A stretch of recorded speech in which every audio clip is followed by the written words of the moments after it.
do have my schedule starting from 2 to 4 on Tuesdays and Thursdays, or Tuesdays and Wednesdays, sorry. Next Tuesday, I'm going to have to do like I did yesterday and have it be 1:30 to 3:30 because I've got to get one of my fillings replaced. Nothing to do with having cavities or anything like that. It's just one of my old fillings is old and cracking and needs replacing. So, could be worse. Anyways, are you ready to continue the tongue twister that is The Prince and the Pauper? Mark Twain, he's killing me, man. Alrighty. We are at Chapter 11, at Guildhall.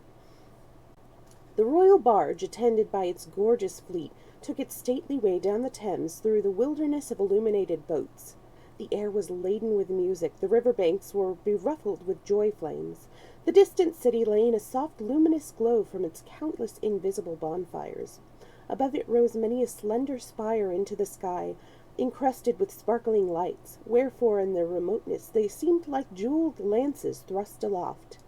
As the fleet swept along, it was greeted from the banks with a continuous hoarse roar of cheers and the ceaseless flash and boom of artillery. To Tom Canty, half buried in his silken cushions, these sounds and this spectacle were a wonder unspeakably sublime and astonishing. To his little friends at his side, the Princess Elizabeth and the Lady Jane Grey, they were nothing. Arrived at the down gate, the fleet was towed up the limpid Walbrook, whose channel has now been for 2 centuries buried out of sight under acres of buildings, to Bucklesbury, past houses and under bridges populous with merrymakers and brilliantly lighted, and at last came to a halt in a basin where now is Barge Yard, in the centre of the ancient city of London. Tom disembarked, and he and his gallant procession crossed Cheapside and made a short march through the old jewellery and basing hall straight to the Guildhall. Tom and his little ladies were received with due ceremony by the Lord Mayor and the fathers of the city, in their gold chains and scarlet robes of state, and conducted to a rich canopy of light at the head of the great hall, preceded by heralds making proclamation, and by the mace and the city sword. The lords and ladies who were to attend upon Tom and his 2 small friends took their places behind their chairs. At a lower table, the court grandees and other guests of noble decree were seated, with the magnates of the city. The commoners took place at a multitude of tables on the main floor of the hall. From their lofty vantage ground, the giants Gog and Magog, the ancient guardians of the city, contemplated the spectacle below them with eyes grown familiar to it in a forgotten generation. There was a bugle blast, and a proclamation, and a fat butler appeared in a high perch in the leftward wall, followed by his servitors, beating with impressive solemnity a royal baron of beef, smoking hot and ready for the knife. After grace, Tom, being instructed, rose, and the whole house with him, and drank from a portly golden loving cup with the Princess Elizabeth. From her it passed to the Lady Jane, and then traversed the general assemblage. So the banquet began. By midnight the revelry was at its height. Now came one of those picturesque spectacles so admired in that old day. A description of it is still extant in the quaint wording of a chronicler who witnessed it. Oh boy, here we go. Space being made, presently entered a baron and an earl apparelled after the Turkish fashion in long robes of bodkin powdered with gold, hats on their heads of crimson velvet, with great rolls of gold, girded with 2 swords, called scimitars, hanging by great baldricks of gold. Next came yet another baron and another earl, in 2 long gowns of yellow satin, traversed with white satin, and in every bend of white was a bend of crimson satin, after the fashion of Russia, with furred hats of grey on their heads, either of them having an hatchet in their hands, and boots with points a long foot, turned up. And after them came a knight, from the Lord High Admiral, and with him 5 nobles in doublets of crimson velvet, voided low in the back and before in the channel bone, laced on the breast and chained with silver, and over that short cloaks of crimson satin, and on their heads hats after the dancers' fashion, with pheasants' feathers in them. These were apparelled after the fashions of Prussia. The torch-bearers, which were about 100, were apparelled in crimson satin and green, like Moors, their faces black. Next came in a Mommery. Then the minstrels, which were disguised, danced, and the lords and ladies did wildly dance also, that it was a pleasure to behold. And while Tom in his high seat was gazing upon this wild dancing, lost in admiration of the dazzling commingling of kaleidoscopic colors which the whirling turmoil of gaudy figures below him presented, the ragged but real little Prince of Wales was proclaiming his rights and his wrongs, denouncing the impostor, and clamoring for admission at the gates of Guildhall. The crowd enjoyed this episode prodigiously, and pressed forward and craned their necks to see the small rioter. Presently they began to taunt him and mock at him, purposedly to goad him into a higher and still more entertaining fury. Tears of mortification sprang to his eyes, but he stood his ground and defied the mob right royally.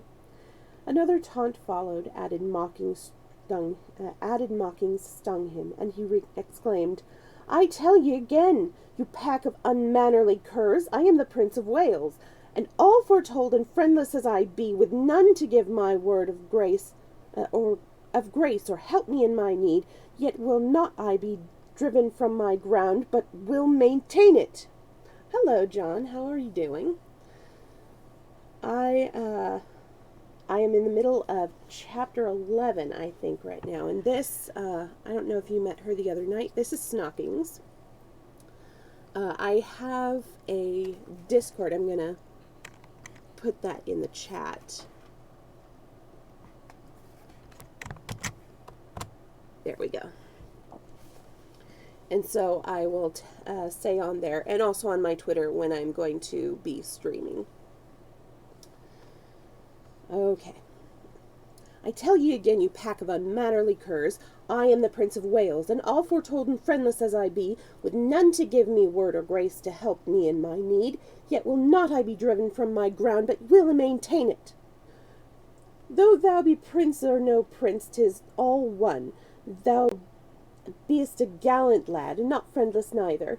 Here stand I by thy side to prove it, and mind I tell thee thou mightest have a worser friend than Miles Hendon, and yet not tire thy legs with seeking. Rest thy small jaw, my child. I talk the language of these base kennel rats like to a very native." The speaker was a sort of Don Caesar of de Bazan, in dress, aspect, and bearing. He was tall, trim-built, muscular. His doublet and trunks were of rich material, but faded and threadbare, and their gold lace adornments were sadly tarnished. His ruff was rumpled and damaged. The plume in his slouched hat was broken, and had a bedraggled and disreputable look. At his side he wore a long rapier in a rusty iron sheath. His swaggering carriage marked him at once as a ruffler of the camp. The speech of his fantastic figure was received with an explosion of jeers and laughters.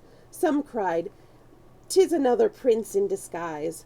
Wear thy tongue, friend. Belike he is dangerous. Marry, he looketh it. Mark his words." Oh, wow, what is happening to my camera? Huh, that's weird. Sorry about that. "Pluck the lad from him. To the horse pond with the cub." Instantly a hand was laid upon the prince, under the impulse of his happy thought. As instantly the stranger's long sword was out, and the meddler went to the earth under a sounding thump with the flat of it. The next moment a score of voices shouted, "Kill the dog! Kill him! Kill him!" and the mob closed in on the warrior, who backed himself against a wall and began to lay about him with his long weapon like a madman. His victims sprawled this way and that, but the mob tide poured over their prostrate form and dashed itself against the champion with undiminished fury. His moments seemed numbered, his his destruction certain, when suddenly a trumpet blast sounded, a voice shouted, "Way for the king's messenger!" and a troop of horsemen came charging down upon the mob, who fled out of harm's reach as fast as their legs could carry them. The bold stranger caught up the prince in his arms, and was soon far away from danger and the multitude. Return we within the guild hall. Suddenly, high above the jubilant roar and thunder of the revel, broke the clear peal of a bugle note. There was instant silence, a deep hush. Then a single voice rose, that of the messenger from the palace, and began to pipe forth a proclamation, the whole multitude standing, listening. The closing words solemnly pronounced were, "The king is dead!" The great assemblage bent their heads upon their breasts with one accord, remained so, in profound silence, a few moments, then all sunk upon their knees in a body, stretched out their hands toward Tom, and a mighty shout burst forth that seemed to shake the building. "Long live the king!" Poor Tom's dazed eyes wandered abroad over the stupefying spectacle, and finally rested dreamily upon the kneeling princesses beside him. A moment, then upon the Earl of Hertford. A sudden purpose dawned in his face. He said in a low tone at Lord Hertford's ear, "Answer me truly, on thy faith and honor, uttered I here a command, the which none but a king might hold privilege and prerogative to utter. Would such commandment be obeyed, and none rise up to say me nay?" "None, my liege, in all these realms. In thy person, beside the majesty of England, thou art the king, thy word is law." Tom responded in a strong, earnest voice, and with great animation, "Then shall the king's law be law of mercy from this day, and never more be law of blood. Up from thy knees and away, to the Tower, and say the king decrees the Duke of Norfolk shall not die." The words were caught up and carried eagerly from lip to lip far and wide over the hall, and as Hertford hurried from the presence, another prodigious shout burst up. "The reign of blood is ended! Long live Edward, King of England!" Chapter 12. The Prince and His Deliverer. As soon as Miles Hendon and the little prince were clear of the mob, they struck down through back lanes and alleys toward the river. Their way was unobstructed until they approached London Bridge. Then they ploughed into the multitude again, Hendon keeping a fast grip upon the king's wrists. The tremendous news was already abroad, and the boy learned it from 1,000 voices at once. "The king is dead!" The tidings struck a chill at the heart of the poor little waif, and sent a shudder through his frame. He realized the greatness of his loss, and was filled with a bitter grief, for the grim tyrant who had been such a terror to others had always been gentle with him. The tears sprang to his eyes and blurred all objects. For an instant he felt himself the most forlorn, outcast, and forsaken of God's creatures. Then another cry shook the night with its far-reaching thunders, "Long live King Edward the Sixth!" And this made his eyes kindle, and thrilled him with pride to his fingers' ends. "Ah," he thought, "how grand and strange it seems! I am king!" Our friends threaded their way slowly through the throngs upon the bridge. This structure, which had stood for 600 years, and had been a noisy and populous thoroughfare all the time, was a curious affair, for a closely packed rank of stores and shops, with family quarters overhead, stretched along both sides of it, from one bank of the river to the other. The bridge was a sort of town to itself. It had its inn, its beer houses, its bakeries, its haberdasheries, its food markets, its manufacturing industries, and even its church. It looked upon the two neighbors which it linked together London and Southwark as being well enough, as suburbs, but not otherwise particularly important. It was a close corporation, so to speak. It was a narrow town of a single street of filth of a mile long. Its populace was but a village population, and everybody in it knew all his fellow townsmen intimately, and had known their fathers and mothers before them, and all of their family affairs into the bargain. It had its aristocracy, of course, its fine old families of butchers and bakers and what not, who had occupied the same old premises for 500 or 600 years, and knew the great history of the bridge from beginning to end, and all its strange legends, and who always talked bridgy talk, and thought bridgy thoughts, and lied in a long, level, direct, substantial bridgy way. It was just the sort of population to be narrow and ignorant and self-conceited. Children were born on the bridge, were reared there, grew into an old age, and finally died without ever having set a foot upon any part of the world but London Bridge alone. Such people would naturally imagine that the mighty and interminable procession which moved through its streets night and day, with its confused roar of shouts and cries, its neighing and bellowing and bleating, and its muffled thunder tramp, was the one great thing in the world, and themselves somehow the proprietors of it. And so they were, in effect. At least they could exhibit it from their windows, and did, for consideration, whenever a returning king or hero gave it a fleeting splendor. For there was no place like it for affording a long, straight, uninterrupted view of marching columns.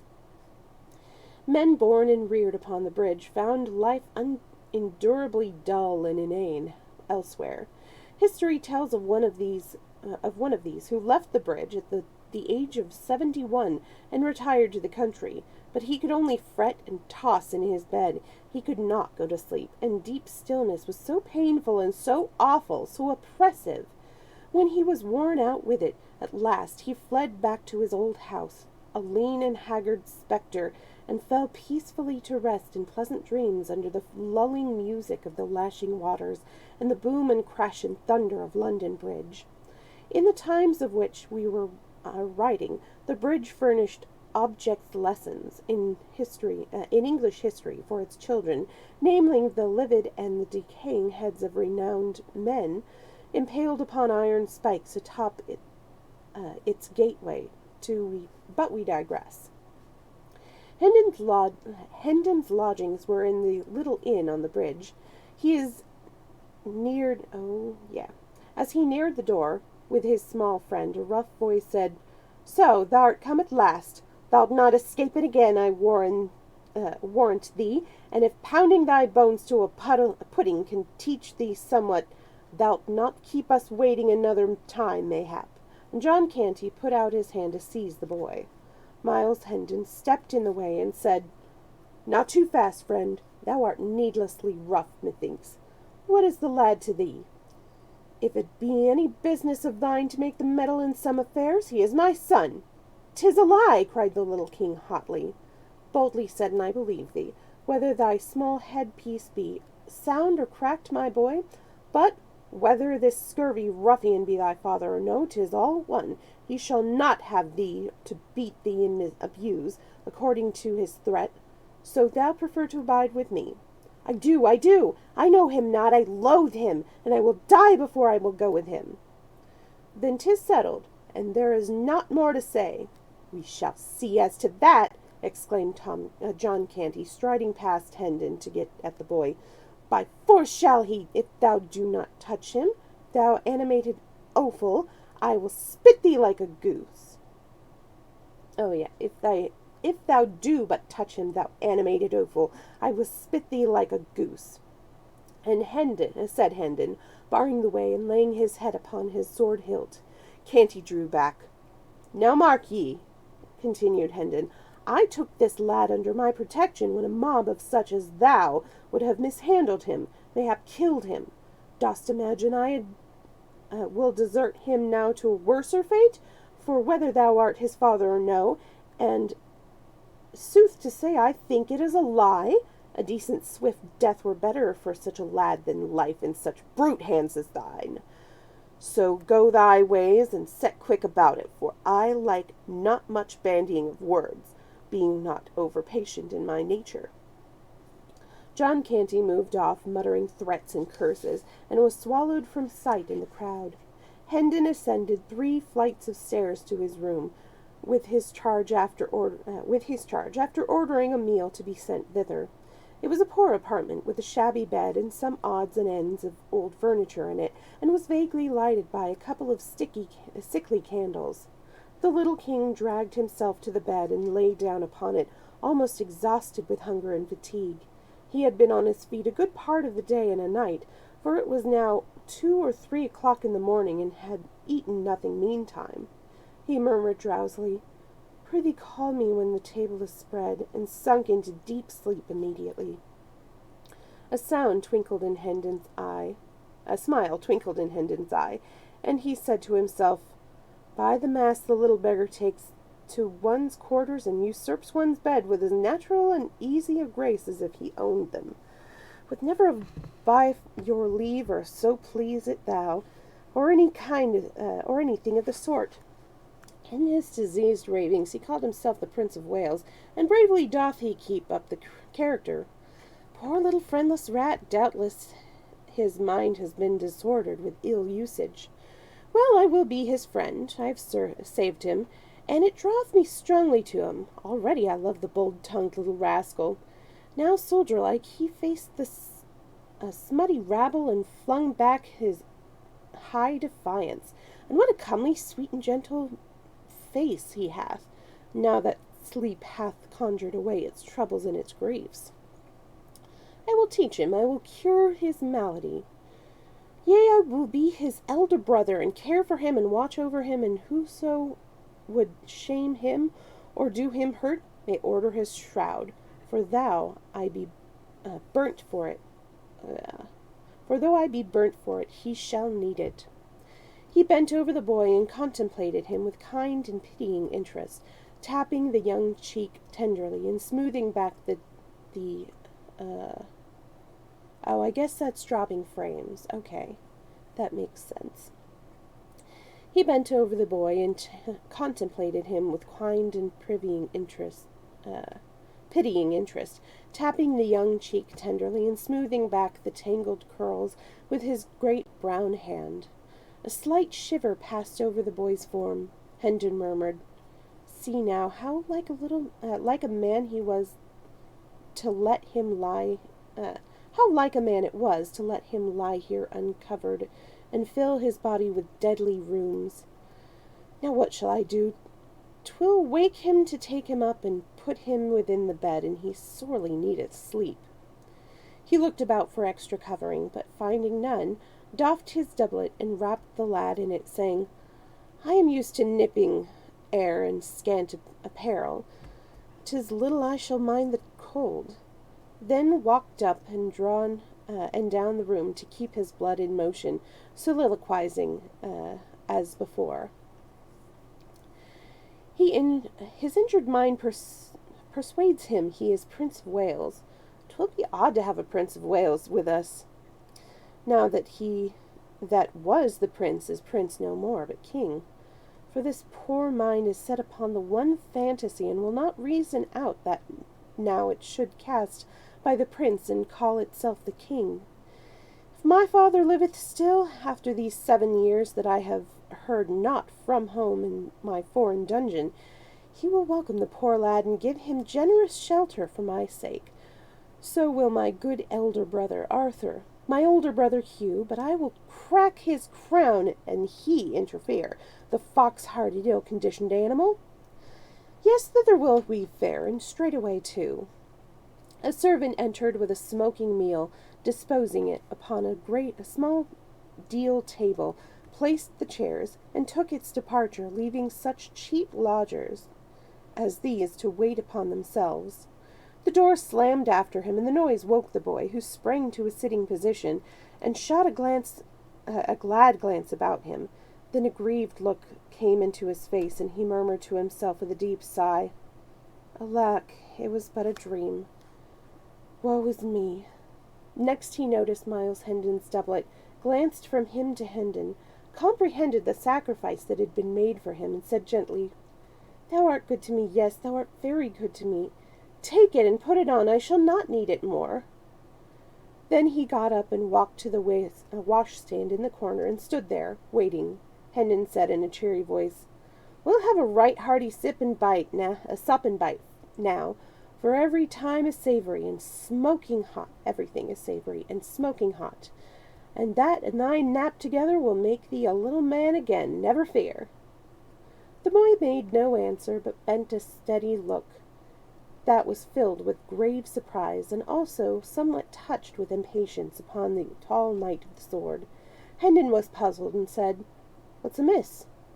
Good sir, I would wash me. Oh, is that all? Ask no permission of Miles Hendon for aught thou cravest. Make thyself perfectly free here, and welcome, with all that are his belongings. Still the boy stood and moved not. More, he tapped the floor once or twice with his small impatient foot. Hendon was wholly perplexed. Said he, Bless us, what is it? Prithee pour the water, and make not so many words. Hendon, suppressing a hoarse laugh, and saying to himself, By all the saints, but this is admirable, stepped briskly forward and did the small insolent's bidding, then stood by, in a sort of stupefaction, until the command, Come, the towel, woke him sharply up. He took up a towel from under the boy's nose, and handed it to him without a comment. He now proceeded to comfort his own face with a wash, and while he was at it, his adopted child seated himself at the table and prepared to fall to. Hendon dispatched his ablutions with alacrity, then drawn back the other chair, and was about to place himself at table, when the boy said indignantly, Forbear! Wouldst sit in the presence of the king? This blow staggered Hendon to his foundations. He muttered to himself, Lo, the poor thing's madness is up with the time. It hath changed with the great change that is come to the realm, and how in fancy he is he king. Good lack, I must humour the conceit too. There is no other way. Faith, he would order me to the Tower, else. And pleased with this jest, he removed the chair from the table, took his stand behind the king, and proceeded to wait upon him in the courtliest way he was capable. While the king ate, the rigor of the royal dignity relaxed a little, and with his growing contentment came a desire to talk.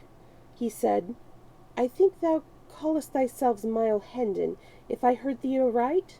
Yes, sire, Miles replied, then observed to himself, If I must humour the poor lad's madness, I must sire him, I must majesty him, I must not go by halves, I must stick at nothing that belongeth to the part I play, else I shall play it ill and work evil to his charitable and kindly cause. The king warmed his heart with a second glass of wine, and said, I would know thee. Tell me thy story. Thou hast a gallant way with thee, and art nobly born. We are of the tale of the nobility, good your majesty. His father is a baronet, one of the smallest lords, by knight service, Sir Richard Hendon of Hendon Hall, by Monk's home in Kent. The name has escaped my memory. Go on, tell me thy story. 'Tis not much, your majesty, yet perchance it may beguile a short half-hour for want of a better. My father, Sir Richard, is a very rich and of a most generous nature. My mother died whilst I was yet a boy.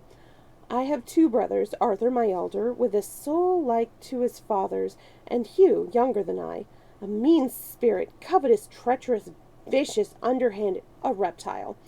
Such was he from the cradle, such was he 10 years past, and when I last saw him, a ripe rascal at 19, I being 20 then, and Arthur 22, there is none other but the Lady Edith, my cousin. She was 16 then, beautiful, gentle, good, and a lapsed title. Oh, and the daughter of an earl. and last of her race, heiress of a great fortune and a lapsed title. My father was her guardian. I loved her and she loved me, but she was betrothed to Arthur from the cradle, and Sir Richard would not suffer the contact to be broken. Arthur loves another maid, and bade for us be of good cheer, and hold fast to the hope that delay and luck together would some day give success to our several causes. Hugh loved the Lady Edith's fortune, though in truth he said it was because he was herself he loved. But then 'twas his way always to say the one thing and mean the other. But he lost his arts upon the girl. He could deceive my father, but none else. My father loved him best of all, and trusteth and believed him, for he was the youngest child, and others hated him. These qualities being in all ages sufficient to win a parent's dearest love, and he had a smooth, persuasive tongue, with an admirable gift of lying, and these be qualities which do mightily assist a blind affection to cozen itself. I was wild in troth. I might go yet farther, and say very wild, though 'twas a wilderness of an innocent sort, since it hurt none but me, brought shame to none, nor loss, nor at any taint of crime or baseness, or that might not beseem mine honourable degree. Yet did my brother Hugh turn these faults to good account, he seeing that our brother Arthur's health was but indifferent, and hoping the worst might work him profit, were I swept out of the path. So 'twas, but 'twere a long tale, good my liege, and little worth the telling. Briefly, then, my brother did deftly magnify my faults, and make him crimes, ending his base work with finding a silken ladder in mine apartments, conveyed thither by his own means, and did convince my father by this, and suborned evidence of servants and other lying knaves, that I was minded to carry off my Edith and marry with her in rank defiance of his will. 3 years of banishment from home in England might make a soldier and a man of me, my father said, and teach me some degree of wisdom. I fought out my long probation in the continental wars, tasting sumptuously of hard knocks, privation, and adventure, but in my last battle I was taken captive, and during the 7 years that have waxed and waned since then, a foreign dungeon hath harboured me. Through wit and courage I won to the free air at last, and fled hither straight, and am but just arrived, right poor in curse and raiment, and poorer still in knowledge of what these dull 7 years have wrought at Hendon Hall, its people and belongings. So please your sir, my meagre tale is told. Thou hast been shamefully abused, said the little king with a flashing eye, but I will right thee, by the cross will I. The king hath said it. Then, fired by the story of Miles's wrongs, he loosed his tongue, and poured the history of his own recent misfortunes into the ear of his astonished listener. When he had finished, Miles said to himself, Lo, what an imagination he hath! Verily, this is no common mind.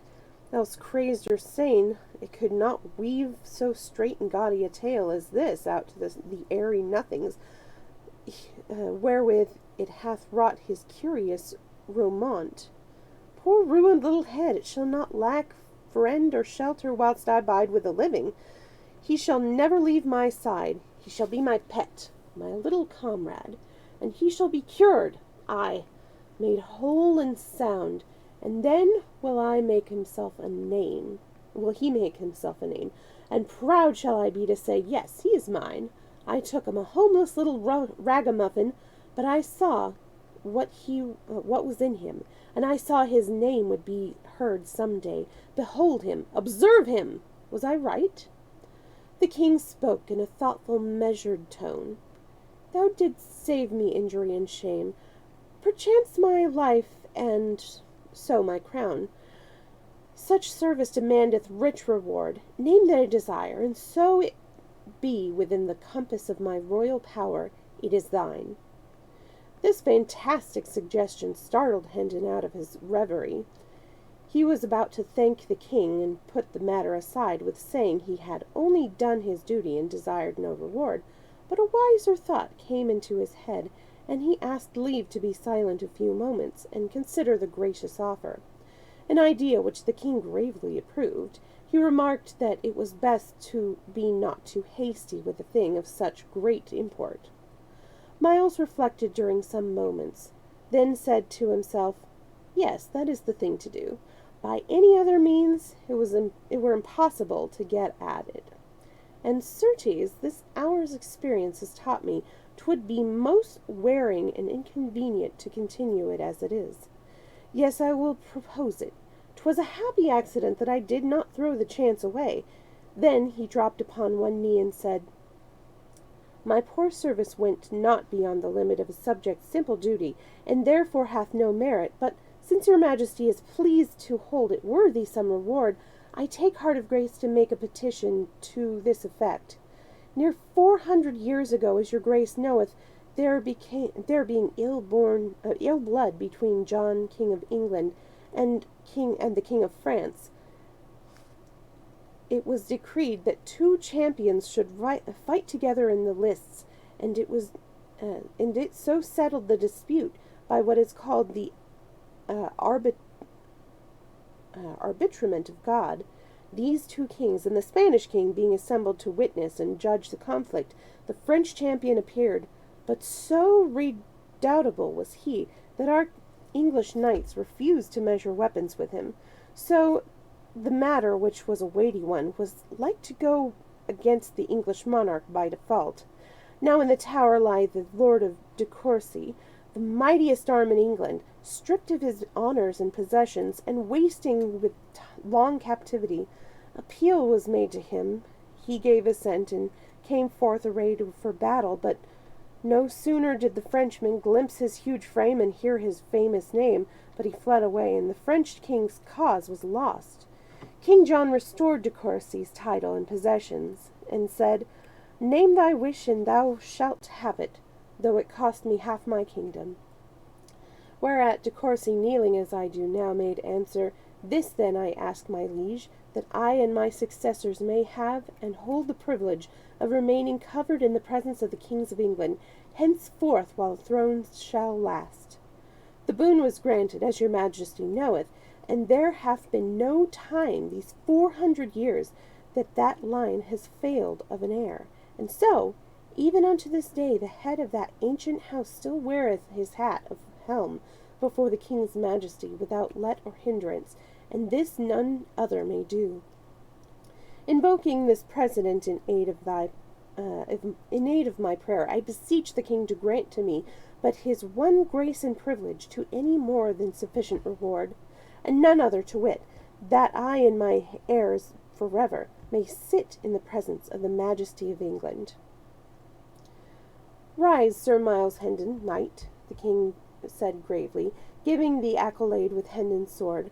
"Rise and seat thyself. Thy petition is granted. Whilst England remains and the crown continues, the privilege shall not lapse." His majesty walked apart, musing, and Hendon dropped into a chair at table, observing to himself, "'Twas a brave thought, and hath wrought me a mighty deliverance. My legs are grievously wearied. And I had not thought of that. I must have had to stand for weeks till my poor lad's wits are cured." After a little he went on, "And so I am become a knight of the kingdom of dreams and shadows. A most odd and strange position, truly, for one is so matter-of-fact as I. I will not laugh. No, God forbid, for this thing which is so substanceless to me is real to him, and to me also, in one way. It is not a falsity, for it reflects with truth the sweet and generous spirit that is in him." After a pause, what if he should call me by my fine title before folk? There'd be a merry contrast betwixt my glory and my raiment, but no matter. Let him call me what he will, so it please him. I shall be content. take a small break to drink a little.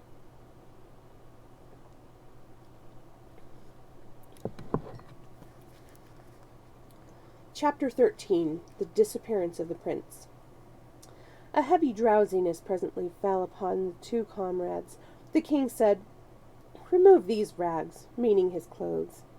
Hendon disapparelled the boy without dissent or remark, tucked him in bed, and glanced about the room, saying to himself ruefully, "He hath taken my bed again, as before. Marry, what shall I do?" The little king observed his perplexity, and dissipated it with a word. He said sleepily, "Thou wilt sleep athwart the door and guard it." In a moment more he was out of his troubles, and in a deep slumber. "Dear heart, he should have been born a king," muttered Hendon admiringly. "He playeth the parts to a marvel." Then he stretched himself across the door on the floor, saying contentedly, "I have lodged worse for 7 years.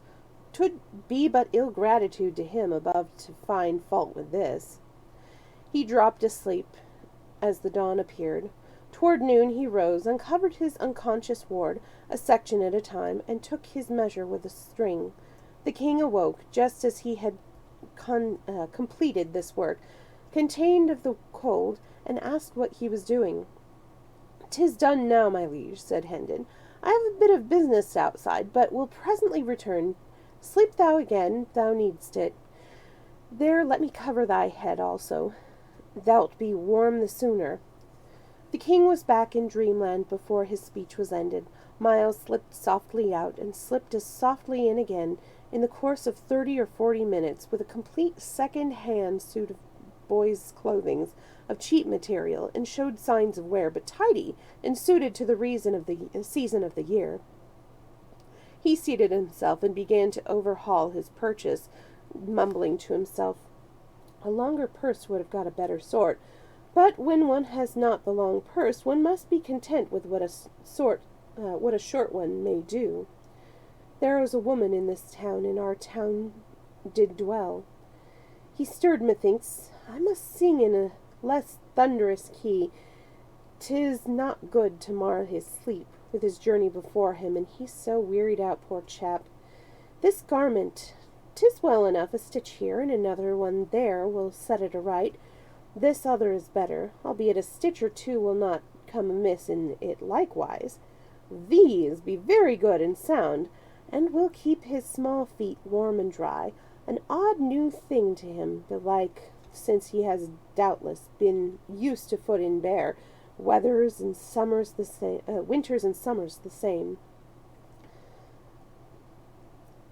Would thread were bread, seeing one getteth a year's consistency for a farthing, and such a brave big needle with one cost, for mere love. Now shall I have the demon's own time to thread it." And so he had. He did as men have always done, and probably always do, to the end of time, held the needle still, and tried to thrust the thread through the eye, which is the opposite of a woman's way. Time and time again the thread missed the mark, going sometimes on one side of the needle, sometimes on the other, sometimes doubling up against the shaft, but he was patient, having been through these experiences before when he was a soldiering. He succeeded at last, and took up the garment that had lain waiting meantime across his lap, and began his work. The inn is paid, and breakfast that is to come indeed, and there is wherewithal left to buy a couple of donkeys, and meet our little cost for the 2 or 3 days betwixt this and the plenty that awaits us at Hendon Hall. She loved her huss. Body o' me, I have driven the needle under my nail. It matters not. 'Tis not a novelty, yet 'tis not a convenience neither. We shall be married there, little one, never doubt it. Thy troubles will vanish there, and likewise thy sad distemper. She loved her husband dearly, but another man. These be noble large stitches, holding the garment up and viewing it admiringly. They have a grandeur and a majesty that do cause these small stingy ones of the tailor-made to look mighty paltry and plebeian. She loved her husband dearly, but another man he loved she. Marry, 'tis done, a goodly piece of work too, and wrought with expedition. And now lie wake him, apparel him, pour for him, feed him, and then will we hie up to the mart by Talbot Inn in Southwark, and he please to rise. My liege, he answereth not. What ho, my liege! Of a trust must I profane his sacred person with a touch, and his slumber is deaf to speech. What? He threw back the covers. The boy was gone. He stared about him in speechless astonishment for a moment, noticed for the first time that his ward's ragged raiments were also missing. Then he began to rage and storm and shout for the innkeeper. At that moment a servant entered with the breakfast. "Explain, thou limb of Satan, or thy time is come," roared the man-of-war, and made so savage a spring towards the waiter that this latter could not find his tongue for the instant for fright and surprise. "Where is the boy?" In disjointed and trembling syllables the man gave the information desired.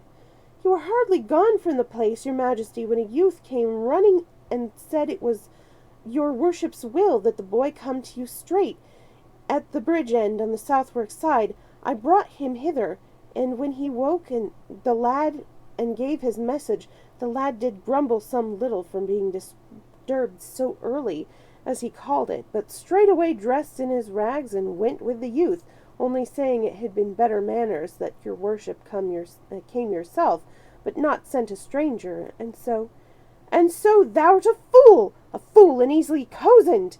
Hang all thy breed! Yet mayhap no hurt is done. Possibly no harm is meant the boy.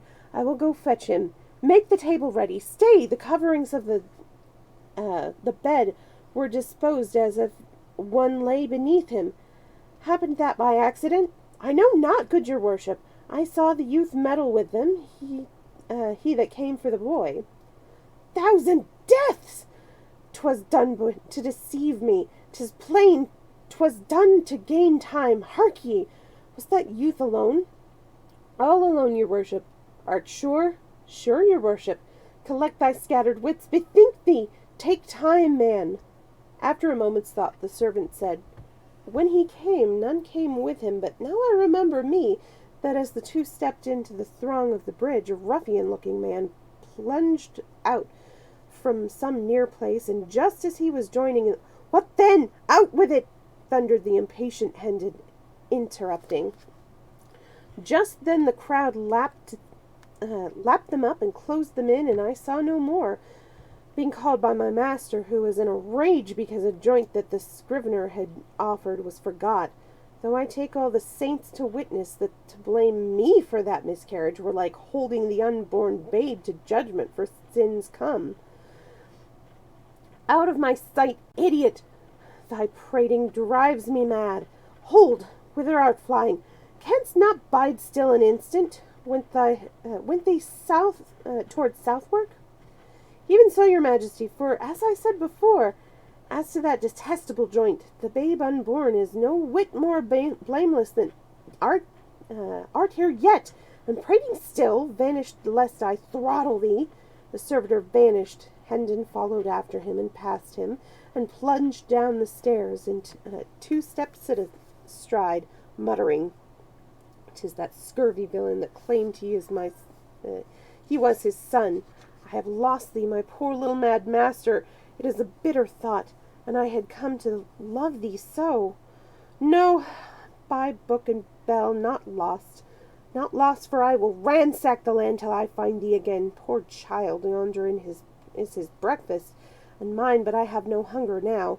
So let the rats have it. Speed, speed! That is the word." As he wormed his swift way through the noisy multitudes upon the bridge, he several times said to himself, clinging to the thought as if it were a particularly pleasing one, "He grumbled, but he went, yes, because he thought Miles Hendon asked it, sweet lad. He would ne'er have done it for another, I know it well." Chapter 14. Le Roi est mort. Vive le roi, which means, the king is dead, live the king. Toward daylight of the same morning, Tom Canty stirred out of a heavy sleep and opened his eyes in the dark. He lay silent a few minutes, trying to analyze his confused thoughts and impressions and get some sort of meaning out of them. Then suddenly he burst out in a rapturous but guarded voice. "I see it all! I see it all! Now God be thanked I am indeed awake at last! Come, joy, vanish sorrow! Ho, Nan! Bet! Kick off your straw and hide it hither to my side, till I do pour into your unbelieving ears the wildest madcap dream that ever the spirits of the night did conjure up to astonish the soul of man withal. Ho, Nan, I say! Bet!" A dim form appeared at his side, and a voice said, "Wilt deign to deliver thy commands?" "Commands? Oh, woe is me! I know thy voice. Speak then. Who am I? Thou? In sooth, yesternight thou wert the Prince of Wales. Today thou art my most gracious liege, King Edward, King of England." Tom buried his head amongst his pillows, murmuring plaintively, "Alack, it was no dream. Go to thy rest, sweet sir. Leave me to my sorrows." Tom slept again, and after a time he had his pleasant dream. He thought it was a summer, and he was playing all alone in the fair meadows called Goodman's Fields, when a dwarf only a foot high, with long red whiskers and a humped back, appeared to him suddenly and said, "Dig by thy stump." He did so, and found 12 bright new pennies, wonderful riches. Yet this was not the best of it, for the dwarf said, "I know thee. Thou art a good lad and a preserving. Thy distress shall end, for the end of the reward for the day of thy reward is come. Dig here every 7th day, and thou shalt find always the same treasure, 12 bright new pennies. Tell none. Keep the secret." Then the dwarf vanished, and Tom flew to Offal Court with his prize, saying to himself, Every night will I give my father a penny.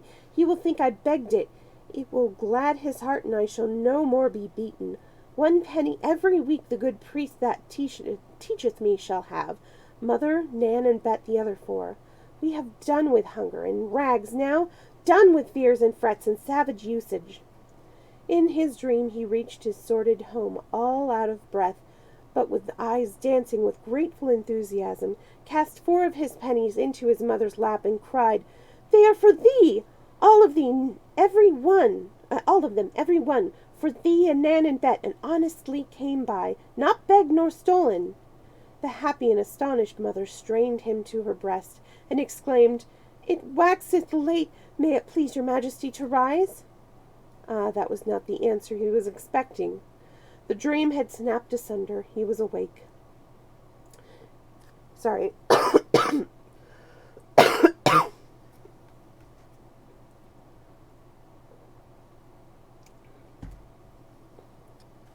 He opened his eyes. The richly clad first lord of the bedchamber was kneeling by his couch. The gladness of the lying dream faded away. Goodness. The poor boy recognized that he was still a captive and a king. The room was filled with courtiers clothed in purple mantles, the morning color, and with noble servants of the monarch. Tom sat up in bed and gazed out from the heavy silken curtains about his fine company. Geez, I don't know. The allergies all of a sudden. Whew. And I am so sorry about all the dropped frames. When the stream's over, I'm going to restart my computer because I think it's just, or it might be my internet. I'm not sure. The weighty business of dressing began, and one courtier after another knelt and paid his court and offered to the little king his condolences upon his heavy loss, whilst the dressing proceeded. In the beginning, a shirt was taken up by the chief equerry in waiting, who passed it to the first lord of the Buckhounds, who passed it to the second gentleman of the bedchamber, who passed it to the head ranger of Windsor Forest. Who passed it to the third groom of the stole? Who passed it to the Chancellor Royal of the Duchy of Lancaster? Who passed it to the Majesty of the Wardrobe? Who passed it to Norroy, King at Arms? Who passed it to the Constable of the Tower? Who passed it to the Chief Steward of the Household? Who passed it to the Hereditary Grand Diaperer? Who passed it to the Lord High Admiral of England? Who passed it to the Archbishop of Canterbury? Who passed it to the First Lord of the Bedchamber? Who took what was left of it and put it on Tom? Poor little wondering chap, it reminded him of passing buckets at a fire. Each garment in its turn had to go through his slow and solemn process. Consequently, Tom grew very weary of the ceremony, so worried that he felt an almost gushing gratefulness when he at last saw his long silken hose begin the journey down the line and knew that at the end of the matter was drawing near.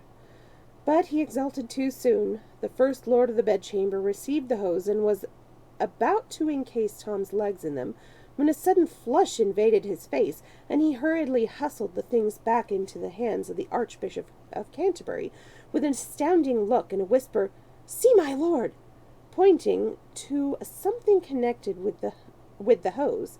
The Archbishop paled, then flushed and passed the hose to the Lord High Admiral, whispering, "See, my lord!" The Admiral passed the hose to the Hereditary Grand Diaperer, and had hardly breathed enough in his body to ejaculate, "See, my lord!" The hose drifted backward along the line to the Chief Steward of the Household, the Constable of the Tower, Norrie, King at Arms, the Master of the Wardrobe, the Chancellor Royal of the Duchy of Lancaster, the third groom of the stole, the head ranger of Windsor Forest, the second gentleman of the bedchamber, the first lord of the Buckhounds, accompanied always with the amazed and frightened "See! See!" till they finally reached the hands of the chief equerry in waiting, who gazed a moment with a pallid face upon what had caused all this dismay, then hoarsely whispered, "Body of mine life, a tag caused all this dismay. A tag gone from the Tusport to the Tower with the head keeper of the King's hose," after which he leaned upon the shoulder of the First Lord of the Buckhounds to regather his vanished strength,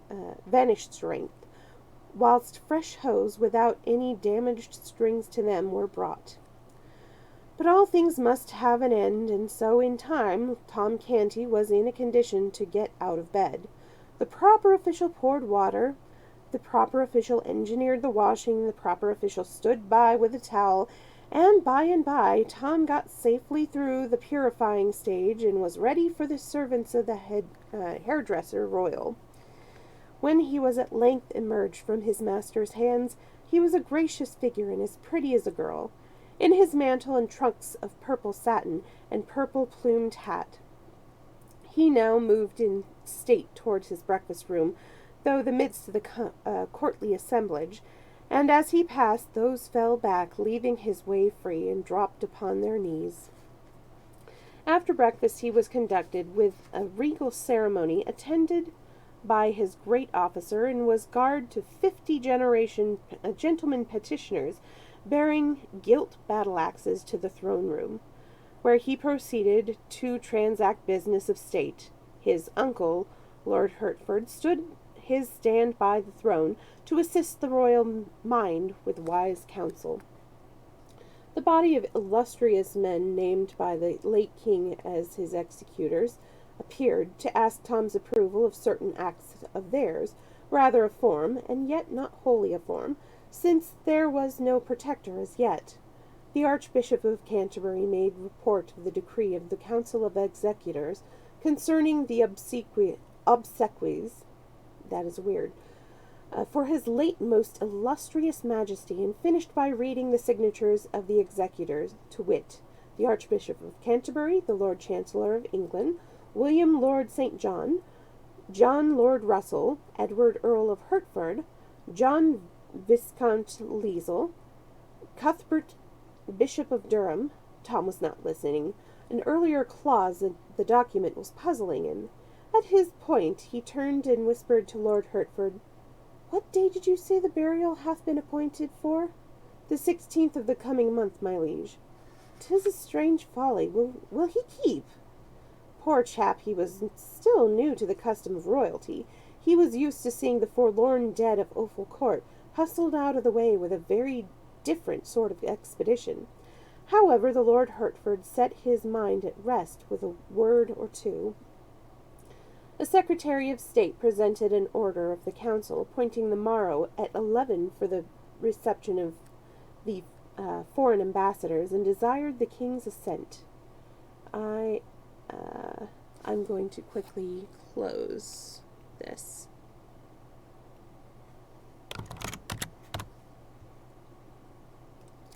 Hoping maybe closing that window will help. Tom turned an inquiring look toward Hertford, who whispered, "Your Majesty will signify consent. They come to testify their royal matters since their royal master's sense of the heavy calamity which hath visited your grace in the realm of England." Tom did as he was bidden. Another secretary began to read a preamble concerning the expenses of the late king's household, which had amounted to £28,000 during the preceding months, a sum so vast that it made Tom Canty gasp. He gasped again when the fact appeared that £20,000 of this money were still owed and unpaid, and once more when it appeared that the king's coffers were about empty, and his 1,200 servants much embarrassed for lack of the wages due them. Tom spoke out with lively apprehension. "We be going to the dogs, 'tis plain. 'Tis meet necessary that we take a smaller home and set the servants at large. Sith thy be of no value but to make delay, and trouble one with offices that harass the spirit and shame the soul, they becoming any but a doll that hath not brains nor hands to help itself withal. I remember me of a small house that standeth over against the fish market by Billingsgate." A sharp pressure upon Tom's arm stopped his foolish tongue, and sent a blush to his face, but no countenance there betrayed any sign that his strange speech had been remarked or given concern. A secretary made report that forsomuch as the late king had provided in his will for conferring the ducal decree from the Earl of Hertford and raising his brother, Sir Thomas Seymour, to the peerage, and likewise Hertford's son to an earldom, together with small aggrandizements to other great servants of the crown, the council had resolved to hold a sitting on the 16th of February for the delivering and confirming of those honours, and that meantime, the late king not having granted in writing estates suitable to the support of these dignities, the council, knowing his private wishes in that regard, had thought proper to grant to Seymour £500 land, and to Hertford's son £800 land, and £300 of the next bishop's lands which should fall vacant, his present majesty being willing. Tom was about to blurt out something about the propriety of paying the late king's debts first, before squandering all his money, but a timely touch upon his arm from the thoughtful Hertford saved him his indiscretion. Therefore he gave the royal assent without a spoken comment, but with much inward discomfort. While he sat reflecting a moment over the ease with which he was doing strange and glittering miracles, a happy thought shot into his mind. Why not make his mother Duchess of Offal Court, and give her an estate? But a sorrowful thought swept it instantly away. He was only a king in name. These brave veterans and great nobles were his masters.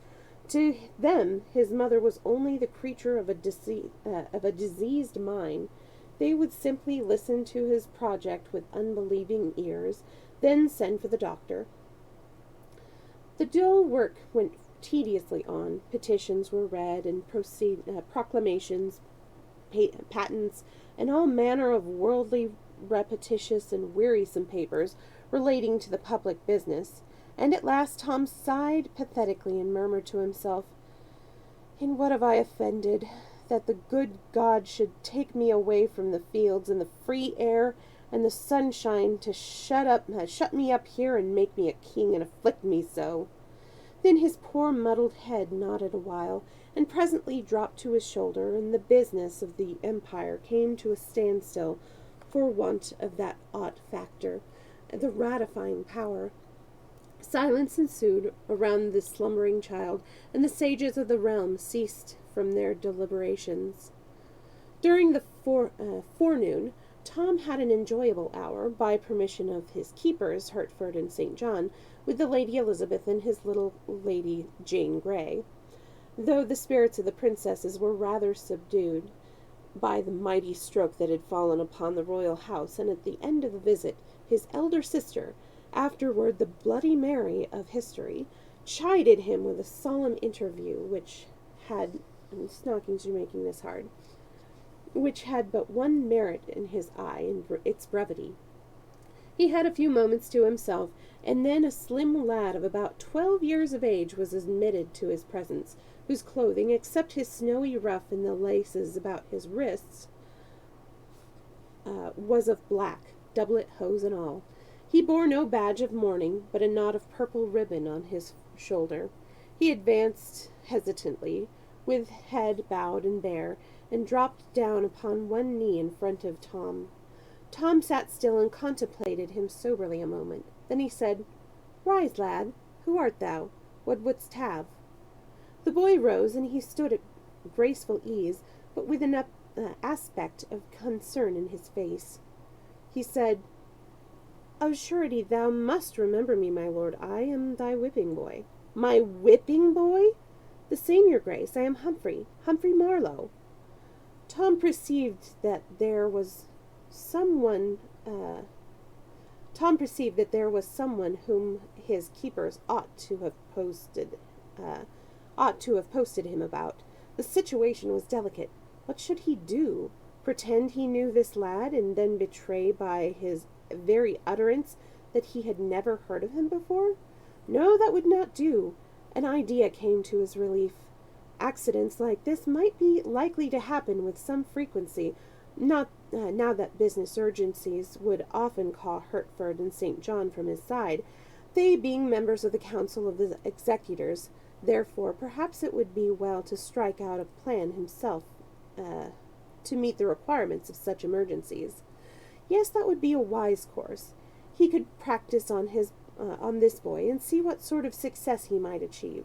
So he stroked his brow perplexedly a moment or two, and presently said, "Now I seem to remember thee somewhat, but my wit is clogging and dim with suffering." "Alack, my poor master!" ejaculated the whipping boy, with feeling, added to himself, "In truth, 'tis as they say. His mind is gone. Alas, poor soul! But misfortune catch me! How am I forgetting? They said one must not seem to observe that aught is wrong with him." "'Tis strange how my memory doth wanton with me these days," said Tom. "But mine is not, I meant space. A little clue doth often serve to bring me back again, the things and names which they escape me, and not they only forsooth, but even so much as I ne'er heard before, as this lad shall see. Give thy business speech." "'Tis matter of small weight, my liege, yet I touch upon it, and it please your grace. 2 days gone by, when your majesty faulted thrice in your Greek, in the morning lessons, dost remember it?" "Yes, methinks I do." "It is not much of a lie, and I had meddled with the Greek at all. I had not faulted simply thrice, but 40 times. "Yes, I do recall it now. Go on." "The master, being wroth with what he termed much slovenly and doltish work, did promise that he would soundly whip me for it, and—" "Whip thee!" said Tom, astonished out of his presence of mind. "Why should he whip thee for faults of mine? Ah, your grace forgetteth again. He always scourgeth me when thou dost fail in thy lessons." true, I had forgotten. Thou teachest me in private. Then, if I fail, he argueth that thy office be lamely done. And, O my liege, what words are these? I, the humblest of thy servants, presume to teach thee? Then where is thy blame? What riddle is this? Am I in truth gone mad, or is it thou? Explain, speak out. But, good your majesty, there's not that need of simplifying. None may visit the sacred person of the Prince of Wales with blows. Wherefore, when he faulteth, 'tis I that take thee, and meet it is and right, for that it is mine office and my livelihood. Tom stared at the tranquil boy, observing to himself, Lo, it is a wonderful thing, a most strange and curious trade. I marvel that I have not hired a boy to take my combings and my dressings for me. Would heaven they would. And they will do this thing. I will take my lashings in mine own person, giving God thanks for the change. Then he said aloud, And hast thou been beaten, poor friend, according to the promise? No, good your majesty, my punishment was appointed for this day, and peradventure it may be annulled, as unbefitting the season of the mourning that is come upon you. I know not, and so have made bold to come hither and remind your grace about your gracious promise to intercede in my behalf. Would the master? To save thee thy whippings? Ah, thou dost remember. My memory mendeth, thou seest. Set thy mind at ease, thy back shall go unscathed. I shall see to it. Oh, thanks, my good lord, cried the boy, dropping upon his knee again. Mayhap I have ventured far enow, and yet, seeing Master Humphrey hesitate, Tom encouraged him to go on, saying he was in the granting mood. Then will I speak it out, for it lieth near my heart. Sit thou art no more Prince of Wales, but King. Thou canst order matters as thou wilt, with none to say thee nay. Wherefore it is not in reason that thou wilt longer vex thyself with dreary studies, but wilt burn thy books and turn thy mind to things less irksome. Then am I ruined, and mine orphan sisters with me. Ruined? Prithee now. My back is my bread, O gracious liege. If it go idle, I starve, and thou cease from study, and mine office is gone. Thou'lt need no whipping boy. Do not turn me away. Tom was touched with this pathetic distress. He said with a right royal burst of generosity, Discomfort thyself no further, lad. Thine office shall be permanent in thee and thy line. Then he struck the boy a light blow on his shoulder with the flat of his sword, exclaiming, Rise, Humphrey Marlowe, hereditary grand whipping boy to the royal house of England. Banish sorrow. I will betake me to my books again, and study so ill that they may injustice treble thy wage. So mightily shall the business of thine great office be augmented. The grateful Humphrey responded fervidly, Thanks, O most noble magister. This princely lavishness doth far surpass my most distempered dreams of fortune. Now shall I be happy all my days, and all the house of Marlowe after me. Tom had wit enough to perceive that here was a lad who could be useful to him. He encouraged Humphrey to talk, and he was nothing loath. He was delighted to believe that he was helping in Tom's cure, for always, as soon as he had finished calling back to Tom's diseased mind the various particulars of his experiences and adventures, in the royal schoolroom and elsewhere upon the palace, he noticed that Tom was then able to recall the circumstances quite clearly. At the end of an hour, Tom found himself freighted with very valuable information concerning personages and matters pertaining to the court. So he resolved to draw instruction from his source daily, and to this end he would give order to admit Humphrey to the royal closet whenever he might come, provided the Majesty of England was not engaged with other people. Humphrey had hardly been dismissed when my Lord Hertford arrived with more trouble for Tom. He said that the lords of the council, fearing that some overwrought report of the king's damaged health might have leaked out and got abroad, they deemed it wise and best that his majesty should begin to dine in public after a day or two. His wholesome complexion and vigorous step, assisted by a carefully guarded repose of manner and ease and grace of demeanor, would more surely quit the general pulse, in case any evil rumor had gone about, than any other scheme that could be devised. Then the Earl proceeded very delicately to instruct Tom as to the observances proper to the stately occasion, under the rather than disguise of reminding him concerning things already known to him. But to his vast gratification, it turned out that Tom needed very little help in his line. He had been making use of Humphrey in that direction, for Humphrey had mentioned that within a few days he was to begin to dine in public, having gathered it from the swift-winged gossip of the court. Tom kept those facts to himself, however. Seeing the royal memory so improved, the Earl ventured to apply a few tests to it in an apparently casual way to find out how far its amendments had progressed. The results were happy, here and there in spots where Humphrey's track remained, and on the whole my lord was greatly pleased and encouraged.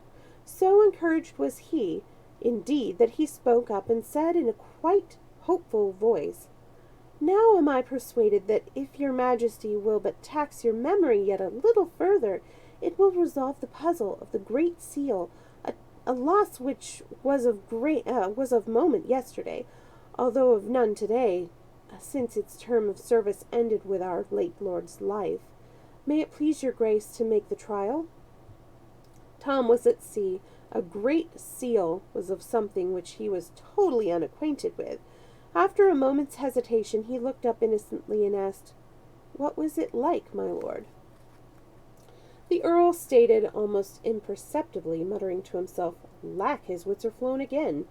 It was ill wisdom to lead him on to strain them." Then he deftly turned the talk to other matters, and the purpose of sweeping the unlucky seal out of Tom's thoughts, a purpose which easily succeeded. Chapter 15. Tom as King. The next day the foreign ambassadors came, and with their gorgeous trains, and Tom, throned in awful state, received them. The splendors of the scene delighted his eyes and fired his imagination at first, but the audience was long and dreary, and so were most of the addresses. Wherefore, what began was a pleasure grew into weariness and homesickness by and by. Tom said the words which Hertford put into his mouth from time to time, and tried hard to acquit himself satisfactorily, but he was too new to such things, and too ill at ease to accomplish more than a tolerable success. He looked sufficiently like a king, but he was ill able to feel like one. He was cordially glad when the ceremony was ended. The larger part of this day was wasted, as he termed it, in his own mind, in labor pertaining to his royal office.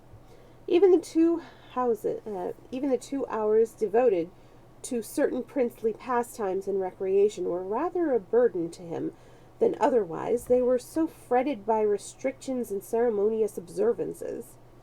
However, he had a private hour with his whipping boy, which he counted clear again, since he got both entertainment and needful information out of it. The third day of Tom Canty's kingship came and went much as the others had done, but there was a lifting of his clouds in one way. He felt less uncomfortable than at first. He was getting a little used to his circumstances and surroundings. His chains still galled, but not all the time. He found that the presence and homage of the great afflicted and embarrassed him less and less sharply with every hour that drifted over his head. But for one single dread, he could have seen the 4th day approach without serious distress. The dining in public, it was to begin that day. There were greater matters in the program, for on that day he would have to preside at a council which would take his views and commands concerning the policy to be pursued towards various foreign nations scattered far and near over the great globe. On that day, too, Hertford would be formally chosen to the grand office of Lord Protector. Other things of note were appointed for that fourth day also, but to Tom they were all insignificant compared with the ordeal of dining all by himself, with a multitude of curious eyes fastened upon him, and a multitude of mouths whispering comments upon his performance, and upon his mistake, if he should be so unlucky as to make any. Still nothing could stop that fourth day, and so it came. It found poor Tom low-spirited and absent-minded, and his mood continued. He could not shake it off. The ordinary duties of the morning dragged upon his hands and wearied him. Once more he felt the sense of captivity heavy upon him. Late in the forenoon he was in a large audience chamber conversing with the Earl of Hertford, and dully awaiting the striking of the hour appointed for the vast ceremony of a considerable number of great officials and courtiers. After a little while Tom, who wandered into a window and became interested in the life and movement of the great highway beyond the palace gates, and not idly interested, but longing with all his heart to take part in person in its stir and freedom, saw the van of a hooting and shouting mob of disorderly men, women, and children, in the lowest and poorest degree, approaching from up the road. "I would I knew what 'tis about," he exclaimed, with all a boy's curiosity in such happenings. "Thou art the king," solemnly responded the Earl with reverence. "Have I your Grace's leave to act?" Blithely, yes, gladly, yes," exclaimed Tom, excitedly, adding to himself with a lively sense of satisfaction, "In truth, being a king is not all dreariness. It has its compensations and conveniences." The Earl called a page and sent him to the captain of the guard with the order, "Let the mob be halted, and an inquiry made concerning the occasion of its movements, by the king's command." A few seconds later, a long rank of the royal guards, cased in flashing steel, filed out of the gates and formed across the highway in front of the multitude. A messenger returned to report that the crowd were following a man, a woman, and a young girl to execution for crimes committed against the peace and dignity of the realm. Death, and a violent death, for those poor unfortunates! The thought wrung Tom's heartstrings. The spirit of compassion took control of him, to the exclusion of all other considerations. He never thought of the offended laws, or of the grief or loss with which these three criminals had afflicted upon their victims. He could think of nothing but the scaffold and the grisly fate hanging over the heads of the condemned. His concern made him even forget, for the moment, that he was but the false shadow of a king, not the substance, and before he knew it, he had blurted out the command, "Bring them here." Then he blushed scarlet, and a sort of apology sprung to his lips, but observing that his order had wrought no sort of surprise in the Earl or the waiting page, he suppressed the words as he was about to utter. The page, in the most matter-of-fact way, made a profound obeisance and retired backwards out of the room to deliver the command. Tom experienced a glow of pride and a renewed sense of the compensating advantages of the kingly office. He said to himself, "Truly it is like that I was used to it is like what I used to feel like when I read the old priest's tale, and did imagine mine own self a prince, giving law and command to all, saying, 'Do this, do that,' whilst none durst offer let or hindrance to my will." Now the door swung open, one high-sounded title after another was announced, the personages owning them followed, and the place was quickly half filled with noble folk and finery. But Tom was hardly conscious of the presence of these people, so wrought up was he, and so intensely absorbed to that order and more interesting matter.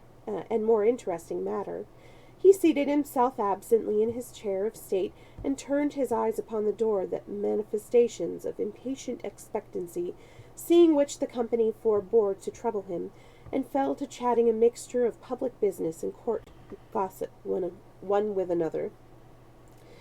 In a little while the measured tread of military men was heard approaching, and the culprits entered the presence in charge of an under-sheriff, and escorted by a detail of the king's guard.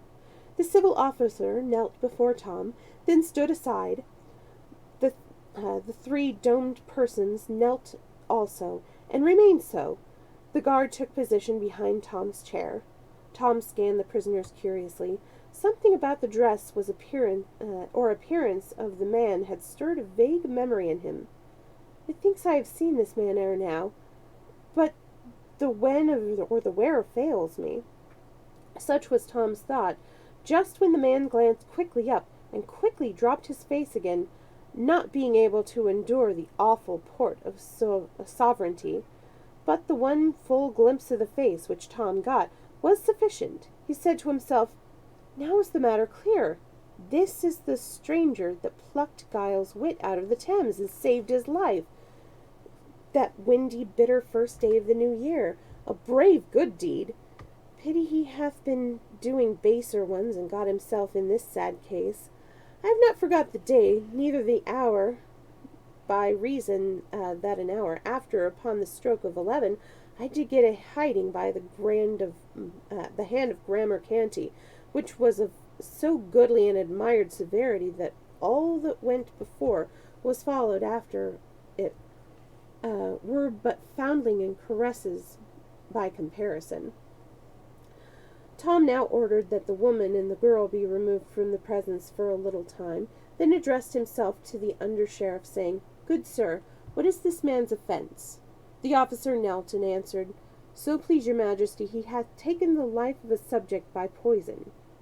Tom's compassion for the prisoner, the admiration of him as the daring rescuer of a drowned boy, experienced a most damaging shock. "The thing was proven upon him?" "Most clearly, sire." Tom sighed and said, "Take him away, he hath earned his death. 'Tis a pity, for he was a brave heart. I mean he hath the look of it." The prisoner clasped his hands together with sudden energy, and wrung them despairingly, at the same time appealing imploringly to the king in broken and terrified phrases. "O my lord the king, and thou canst pity the lost, I have pity upon me. I am innocent, neither hath that wherewith I am charged been more than but lamely proved. Yet I speak not to that. The judgment is gone forth against me, and may not suffer alteration. Yet in mine extremity I beg a boon, for my doom is more than I can bear. A grace, my lord the king. In thy royal compassion grant my prayer. Give commandment that I be hanged." Tom was amazed. This was not the outcome he had looked for. "Odds my life, a strange boon! Was it not the fate intended thee?" "O good my liege, not so. It was ordered that I be boiled alive." The hideous surprise of these words almost made Tom spring from his chair. As soon as he could recover his wits, he cried out, "Have thy wish, poor soul! And thou be poisoned 100 men, thou shouldst not suffer so miserable a death." The prisoner bowed his face to the ground, and burst into passionate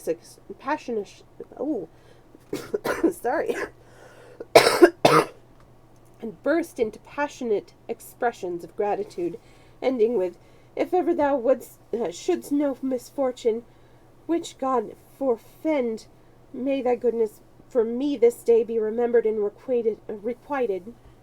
Tom turned to the Earl of Hertford and said, "My lord, is it believable that there be a warrant for this man's ferocious doom?"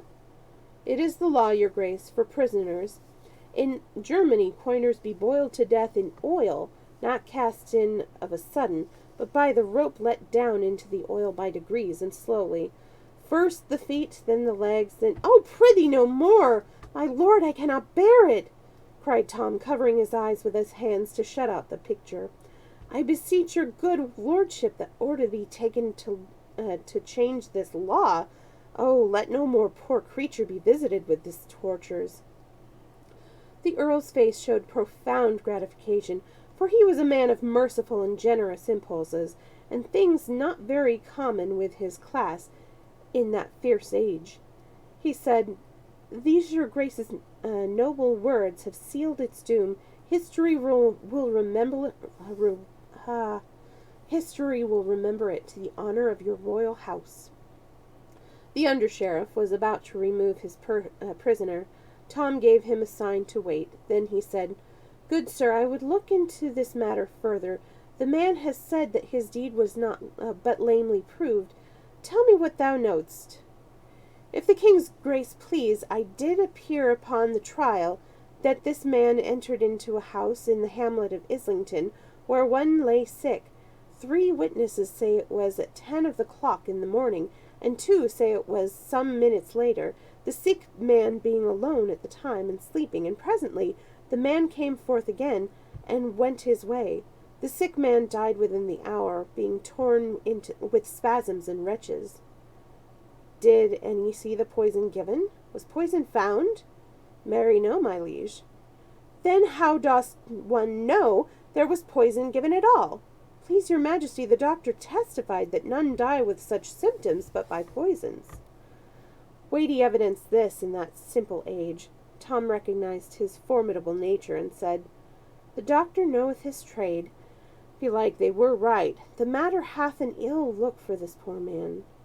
"Yet was not this all, your majesty. There was more and worse.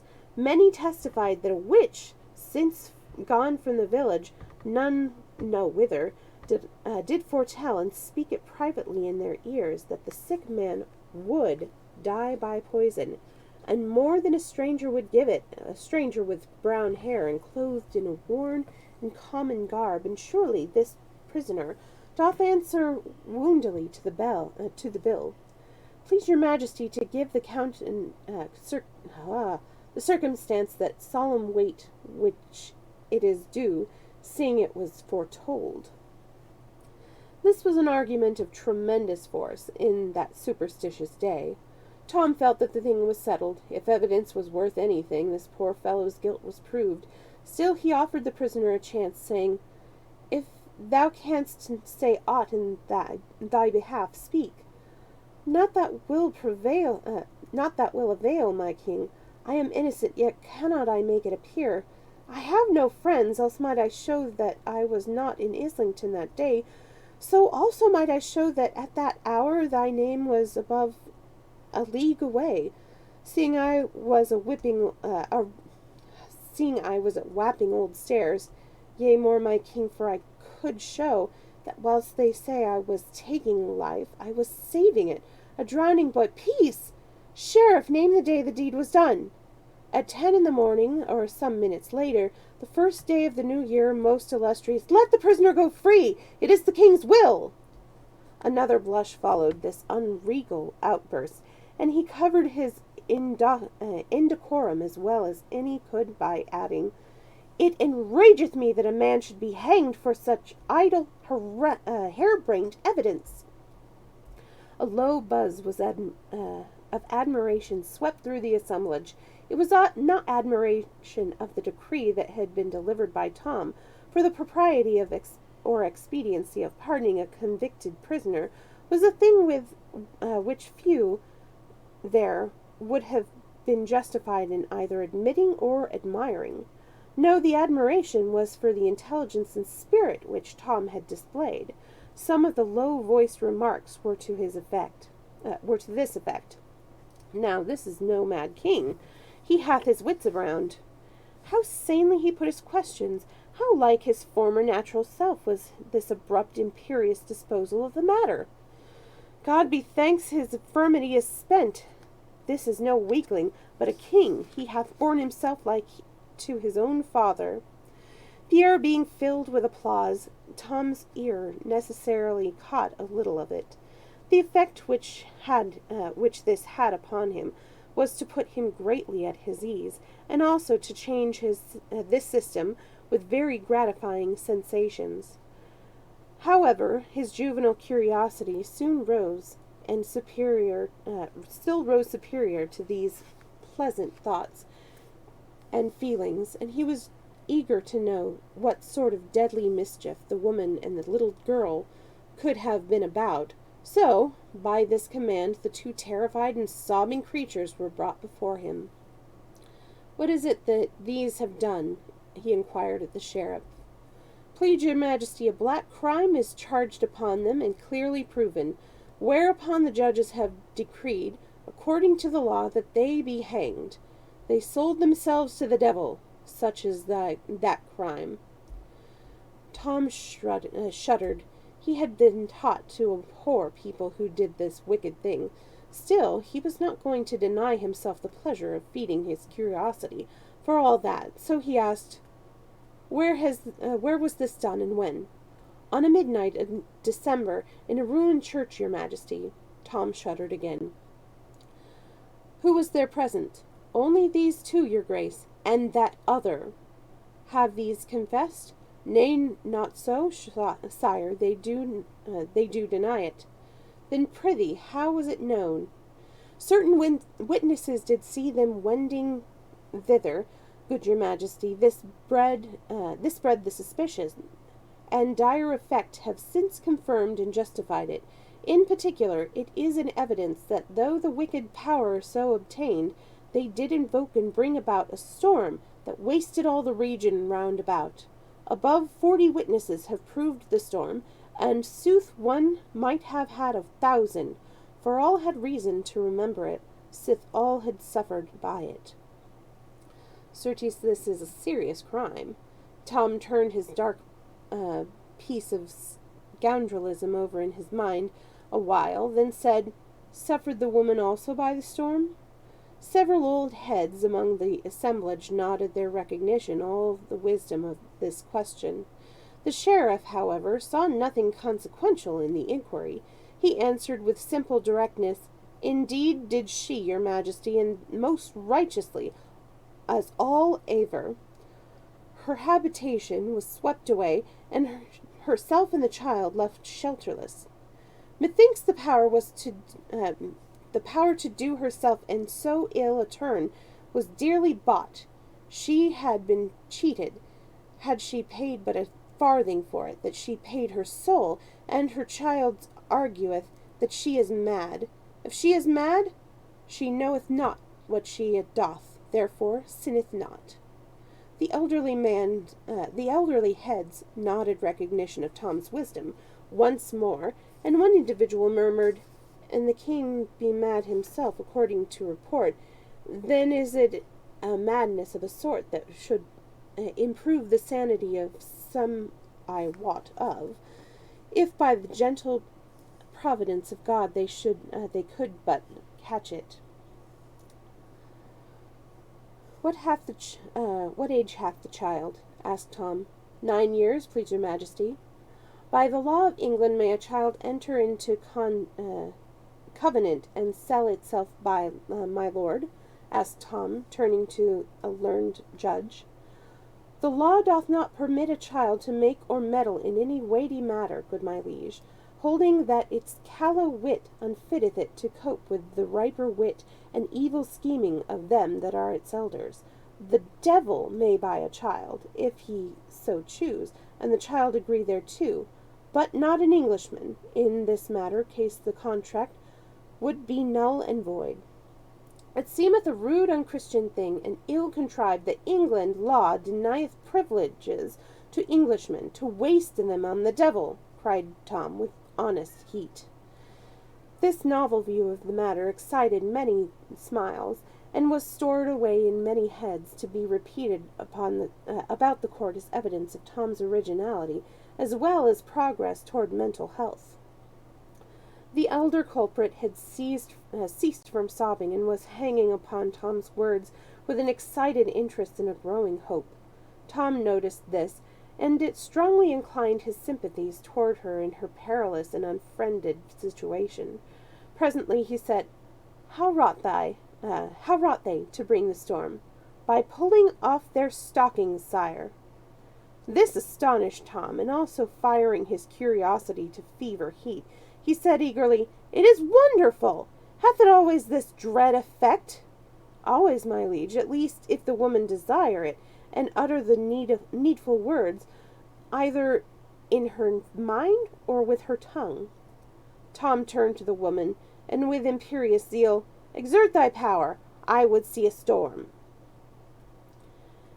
There was a sudden paling of cheeks at the superstitious assemblage, and a general, though unexpressed, desire to get out of the place, all of which was lost upon Tom, who was dead to everything but the proposed cataclysm. Seeing a puzzled and astonished look in the woman's face, he added excitedly, "Never fear, thou shalt be blameless. More, thou shalt go free. None shall touch thee. Exert thy power." "O my lord the king, I have it not. I have been falsely accused." "Thy fears stay thee. Be of good heart, thou shalt suffer no harm. Make a storm, it maketh not how small a one. I require not great of harm or harmful, but it need prefer the opposite. Do this, and thy life is spared. Thou shalt go out free, with thy child, bearing the king's pardon, and safe from hurt or malice from any in the realms." The woman prostrated herself and protested with tears that she had no powers to do the miracle, as she would gladly win her child's life alone, and be content to lose her own, if by obedience to the king's command so precious a grace might be acquired. Tom urged. The woman still adhered to her declarations. Finally he said, "I think the woman hath said true. And my mother were in her place, and gifted with the devil's functions, she had not stayed a moment to call her storms and lay the whole land in ruins, if the saving of my forfeit life were the price she got. It is argument that other mothers are made in like mold. Thou art free, good wife, thou and thy child, for I do think thee innocent. Now thou'st not to fear. Being pardoned, pull off thy stockings, and thou canst make me a storm. Thou shalt be rich." The redeemed creature was loud in her gratitude, and proceeded to obey, whilst Tom looked on with eager expectancy, a little marred by apprehension, the courtiers at the same time manifesting decided discomfort and uneasiness. The woman stripped her own feet, and her little girls also, and plainly did her best to reward the prince's generosity with an earthquake, but it was all a failure and a disappointment. Tom sighed and said, "There, good soul, trouble thyself no further. Thy power is disparted out of thee. Go thy way in peace, and if it returns to thee in any time, forget me not, but fetch me a storm." So we've reached the end of the chapter, and even though we still have about 15 minutes left, I'm going to go ahead and end the stream here. I'm going to turn off the computer, see if that helps, and then I'm probably going to do a little bit of game streaming. I'm not sure if I'm going to do Stardew Valley or Minecraft, or there's Cat Quest. There's also the Room series, which is a really fun puzzle game. Do you have any preferences, John?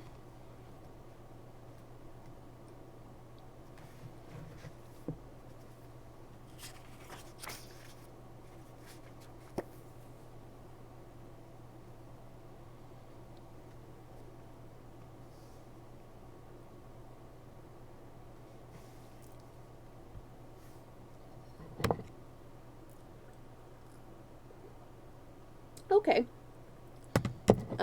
I'll probably do a little bit of Minecraft when I get back. I have to find my horse that ran off. So yeah, I'll see you in a couple of minutes.